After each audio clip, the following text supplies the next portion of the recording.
Hey friends, hello and welcome back. Let us discuss on a very common topic, polycystic ovarian disease, PCOD. आज एक घर घर की common problem बन गई है। अक्सर हमारे पास ओपीडी में पेशेंट्स यही कंप्लेन लेके आते हैं और मोस्ट कॉमनली वो एक अल्ट्रासाउंड की रिपोर्ट लेके आते हैं जो ये डिक्लेयर करता है या फिर हमें आकर बताते हैं कि हमें पॉलीसिस्टिक ओवेरियन डिजीज या पीसीओडी हो गया है। सबसे पहली बात तो क्या है ये पीसीओडी? क्या हमें इससे घबराने की ज़रूरत है और कैसे हम इसका इलाज कर सकते हैं? So to begin with PCOD, polycystic ovarian disease या पीसीओएस, पॉलीसिस्टिक ओवेरियन सिंड्रोम, ये एक्चुअली एक कोई ऐसी बीमारी नहीं है जिसे आप कोई दवाई का एक कोर्स देकर या एक डोसेज प्रॉपर देकर शरीर से निकाल देंगे। ये बेसिकली एक मेटाबॉलिक सिंड्रोम का पार्ट है। ये एक ऐसी बीमारी है जो हमारे लाइफस्टाइल से उत्पन्न होती है और सारी जिंदगी हमारे साथ रहती है। अगर हम अपना रहन सहन खान पीन ठीक कर लेते हैं, अपनी लाइफस्टाइल को कंट्रोल करके रखते हैं इनटू अ हेल्दी लाइफस्टाइल, तो ये बीमारी दब जाती है और इसके इल इफेक्ट्स हमें फेस नहीं करने पड़ते। यही अगर हम इसके विपरीत अपना खान पीन, अपना एक्सरसाइज, इन सब चीज़ों पे ध्यान नहीं देते और एक रूटीन लाइफ जीते रहते हैं तो इसके इल इफेक्ट्स हमें भुगतने पड़ते हैं। So another thing is that कि ये एक सर्जिकल डिजीज नहीं है। आपको पीसीओडी या पॉलीसिस्टिक ओवेरियन डिजीज है तो इसका मतलब ये नहीं है कि आप ओवेरियन सिस्टेक्टमी या सिस्ट रिमूवल सर्जरीज के लिए परेशान होकर डॉक्टर्स के पास दौड़ें। तो आइए पहले समझिए ये कैसे प्रेजेंट करता है और फिर हम इसे कैसे ट्रीट कर सकते हैं। तो पीसीओडी की presentation generally different age groups में डिफरेंट होती है और इसकी ट्रीटमेंट भी is mostly treatment of symptoms along with the lifestyle. अगर आप यंग हैं, यंग अनमैरिड गर्ल्स जनरली हमारे पास इरेगुलर पीरियड्स की कंप्लेन लेके आती हैं। इसके अलावा वेट गेन, चेहरे पे एक्ने होना, हिर्सुटिज्म के साइंस जैसे एक्सेसिव फेशियल हेयर्स या अदर बॉडी पार्ट्स पे हेयर्स होना और साथ ही हेयर फॉल, ये सारे ही कॉजेज हो सकते हैं आपके पीसीओडी की वजह से। जब थोड़ा इंसान अपने रिप्रोडक्टिव लाइफ में जाता है तो generally infertility becomes a presenting complaint, क्योंकि पीसीओडी के पेशेंट्स में अच्छे से ओव्यूलेशन नहीं हो पाता। इम्प्रॉपर ओव्यूलेशन के कारण ये महिला अक्सर कंसीव नहीं कर पाती है।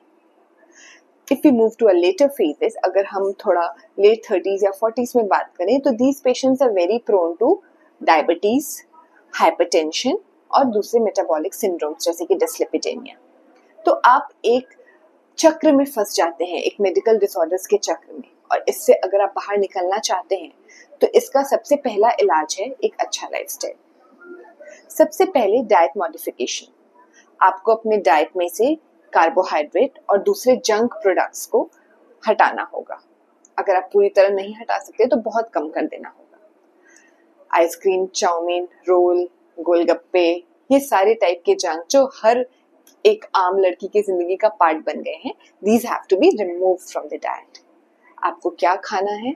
कार्बोहाइड्रेट के बिना एक हेल्दी डाइट जिसमें बहुत सारे विटामिन, एंटीऑक्सीडेंट्स हों, नेचुरल रोटी सब्जी, घर का खाना बना हुआ, दाल चावल, आप सब कुछ ही खा सकते हैं। इसके अलावा लाइफस्टाइल का दूसरा मेजर पार्ट है फिजिकल एक्टिविटी। आजकल की हमारी बेसिक लाइफस्टाइल ही सेडेंटरी हो गई है। Most of us are sitting on a chairs. हम अपने ऑफिस में अपने लैपटॉप्स को लेके बैठे रहते हैं और यही सबसे ज्यादा बड़ा कॉमन कॉज है पीसीओडी का इतना ज्यादा प्रचलित होने का। कम से कम अपनी जिंदगी में आधा घंटा निकालिए जिसमें कि आप आइदर ब्रिस्क वॉकिंग कर सकें, जिसका मतलब है बहुत तेज तेज चलना जिसमें आपको स्वेटिंग हो, या फिर किसी भी और फॉर्म ऑफ एक्सरसाइज जो आपको सूट करे। ये वॉकिंग हो सकता है, स्किपिंग, रनिंग, साइकिलिंग, स्विमिंग या फिर जिम जाना, जो चीज भी आपको सूट करे। Diet plus exercise makes a good combination of PCOD treatment. इसके अलावा एज पर द नीड, जिस एज की जो रिक्वायरमेंट होती है उस हिसाब से हम डॉक्टर्स इसकी दवाइयाँ भी देते हैं। जैसे कि पीरियड को रेगुलर करने के लिए हम ओरल कॉन्ट्रासेप्टिव पिल्स का यूज करते हैं। साथ ही कुछ ऐसे विटामिन, एंटीऑक्सीडेंट कंपोनेंट्स हैं जो आपके मेटाबॉलिज्म को इम्प्रूव करता है। अगर आप कंसीव नहीं कर पा रहे हैं तो ओव्यूलेशन कराने के कुछ ऐसे मेडिसिन होते हैं जो हम आपको देते हैं जिससे कि प्रेगनेंसी आने में मदद मिलती है। इसके अलावा आपके एक्सेसिव फेशियल हेयर्स या दूसरे पार्ट्स में हेयर्स अगर हो रहे हैं तो उनको हटाने के लिए कुछ दवाइयाँ हैं which can be a combination of pills या फिर कुछ लोकल क्रीम्स हो सकती हैं। हेयर फॉल अगर हो रहा है तो भी आप अपने डाइट को इम्प्रूवमेंट करके और कुछ हेयर विटामिन की मदद से इसको रोक सकते हैं। आगे चलकर अगर इन सारे मेडिकल मैनेजमेंट और ये सारे लाइफस्टाइल मॉडिफिकेशन के बाद भी अगर आपके पॉलिसिस्टिक ओवरीज इंप्रूव नहीं कर रहे हैं, आप ओव्यूलेट नहीं कर रहे हैं, तो समटाइम्स सर्जिकली हम छोटा सा एक लैप्रोस्कोपिक ओवेरियन ड्रिलिंग करते हैं, जिसमें हम इन पॉलिसिस्टिक नेचर्स के जो ओवरी में जो सिस्ट बने होते हैं इनको हम रप्चर कर देते हैं लेजर से, जिससे कि फिर ओव्यूलेशन इंप्रूव हो जाता है। So guys, it is a metabolic syndrome, घबराने की जरूरत नहीं है। अपने आप को ठीक करना आपके हाथ में है पीसीओडी में। इसमें डॉक्टर का रोल कम और पेशेंट का रोल ज्यादा है। सो अपने नियरेस्ट डॉक्टर से मिलें, अपने डाइटिशियन से मिलें और अपने पीसीओडी का ट्रीटमेंट कराएं। Thank you.